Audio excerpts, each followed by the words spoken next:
You see, the problem begins when he starts to think that he's him before he becomes him. Okay?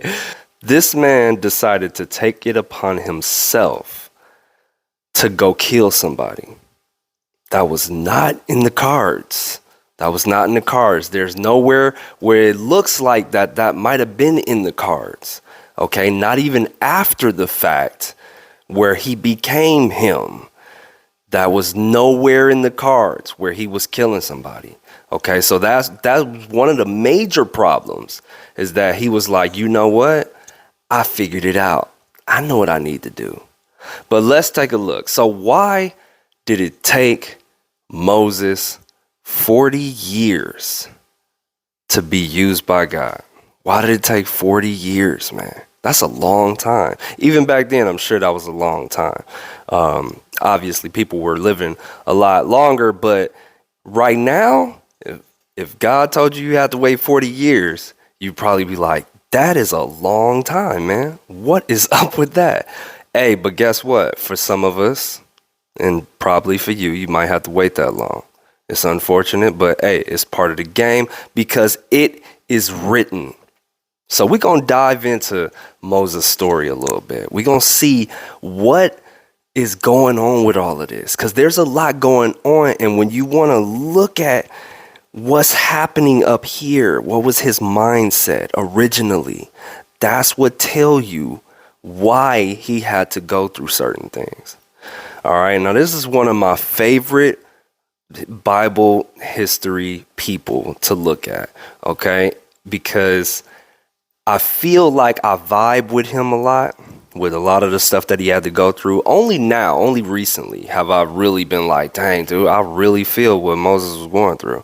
But again, let's check this out. Okay, so if you a Bible reader, if you want to check out some Bible stuff, okay, let's go ahead. Let's open the Bible and we're going to take a look. The first thing that I want you to look at, though, okay, which was mentioned much later, is Proverbs. Let's look at Proverbs, okay, and we're going to go to chapter 3, and we're going to read verse 5.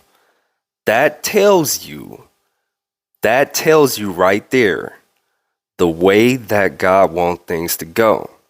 So Proverbs 3:5 says, trust in Jehovah with all your heart and do not lean upon your own understanding.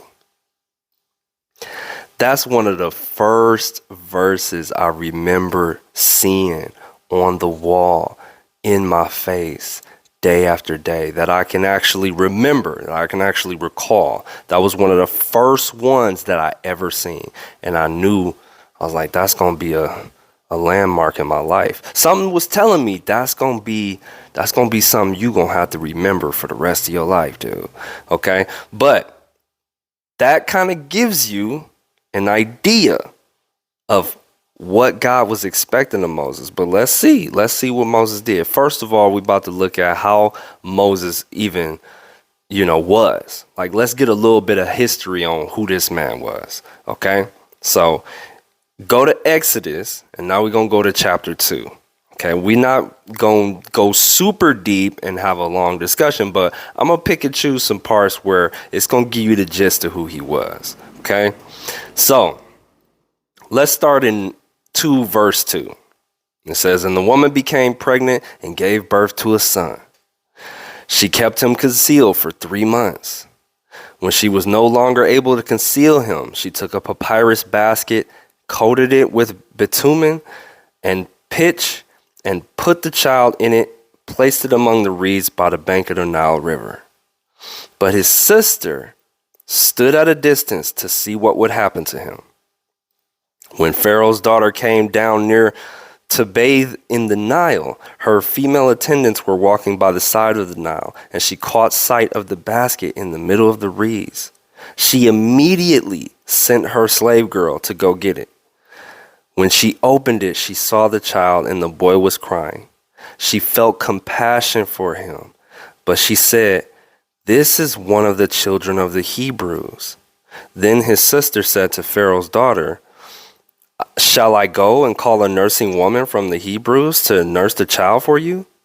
Pharaoh's daughter said to her, Go. At once the girl went and called the child's mother.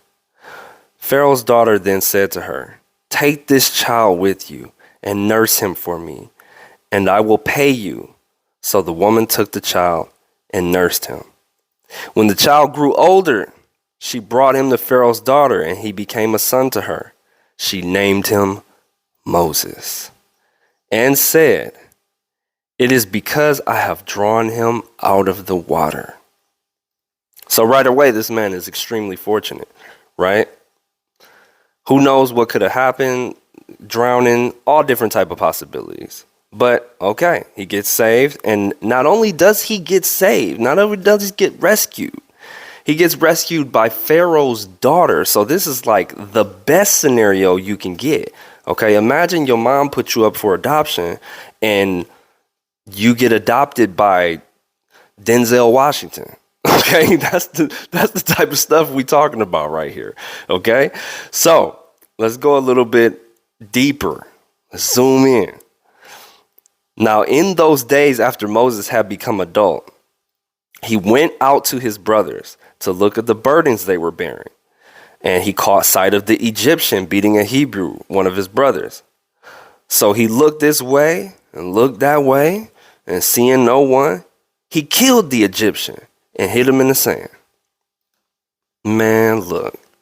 So there's a whole bunch that got skipped. And I think this is extremely important, because when you looking at these people, when you looking at their history, you got to sometimes fill in the gaps. Okay, so from adolescence to adulthood, there's really nothing that they mention. But let's really use our perception, right? Let's understand what happened. He got adopted basically by rich and wealthy people. So obviously, this dude was becoming him. Okay, he's one of the Hebrews. He's very fortunate. He got rescued. You growing up, maybe his mom told him that, or his stepmom told him that, whatever, however you want to call it, and you feeling like, okay, I must have been somebody. Like, wow, okay, God rescued me, man, that's what's up. Okay, so right away you kind of like, ooh, okay, that's what's up. I got rescued. This is a good thing. But not only that, you get the most prestigious everything. You get the best schools, you get the best healthcare, you get everything. So you like, okay, I kind of know what's going on here, especially as you're growing up. And we already like to be like, I know this, or, we like to be right, or we try to, hold this air with ourselves sometimes, right? So imagine yourself in this position, and you are becoming him, it seems like, right? And not only that, let's look at another part of this. So not only are you getting the best schools, the best education, you feel like you was rescued, you got a purpose probably for your life, you feel like God showed some favor to you even as a baby. Let's look at one more thing. This is another really key thing. Let's jump a little bit ahead and let's look at Acts, the book of Acts, chapter 7 and verse 20. Okay. Acts chapter 7 verse 20 says, at that time Moses was born, he was divinely beautiful, and he was nursed for 3 months in his father's home. That I'm sorry, that makes a difference. Why? It makes a difference in your mindset. When you are born and you have a certain aesthetic, people treat you already. They treat you a certain way. Okay. They may tell you this over and over again. That also has a play in your mindset, in your development. Okay. So not only do he think he him, but this man looks good. Okay. He's not just like, I got this. It's like, no, I'm truly him. Like, I'm blessed with good looks. I was blessed with being rescued. I'm blessed with wealth. I'm blessed with this good family, this good education, all of this stuff. Okay, so this man has the keys. He's lined up, ready to go. So think about how you would feel. Think about how you would be centering your thoughts as you move through life. You would feel like you're him. Okay, but again, remember at the beginning, Proverbs 3:5. Okay, because that plays a major role in how you gotta be thinking when you have all of these abilities and all of these different gifts. That plays a major, major factor in your decision making. And you gotta always take that into account. Okay, but let's finish this up, y'all. Let's finish this up. Cause this is one of my favorites, man. Cause I'm just like, this dude, man, he really wanted to be him. He really wanted to be him. So let's fast forward. He already killed the Egyptian. Okay, he killed this dude, buried him in the sand. Nowhere does it say God wanted him to do that. Nowhere before that, nowhere after that does it say God wanted him to do that. Okay, so let's look at what happened afterwards. When he went out the following day, and there were two Hebrew men fighting with each other, he said to the one in the wrong, "Why do you strike your brother? Why do you strike your companion?" At this, the guy said, "Who appointed you as prince and judge over us? Are you planning to kill me just like you killed the Egyptian?" Moses was now afraid. Surely the matter has become known. Then Pharaoh heard about it, and he attempted to kill Moses. But Moses ran away from Pharaoh and went to dwell in the land of Midian. Yep, you got caught. You pulled the wrong, like the ultimate wrong move, right? Like I take great pride in my decision making in life, and I've made some pretty key mistakes or some key decisions that altered my life path, right? And you can take that a certain way. You can be upset, you can deal with it, you can move forward, you can be held back. I decided to move forward. I think Moses decided to move forward too, but that was a major, major mistake. That was a major or a major decision that altered his life path, because as we know, God still was able to use him. But with all things considered,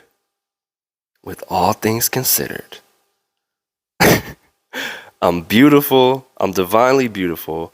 I got picked up by Pharaoh's daughter. I got the best education, the best health care. I'm him. And so now that I feel like I've had God's favor on my life, truly, through and through, all the way, genetically, all of that, I'm going to take it upon myself to knock this dude clean out. I'm knocking this dude clean out because he's wrong. Bad decision, which leads you to having to leave. Now, here's what I'm going to leave you with. And we might do a part 2 on this. I might follow up on this. You let me know how you feel about this. Okay? We might have to, because this one can go deep for a long time. And I'm not trying to do that. So let's do part 2 next week. Okay?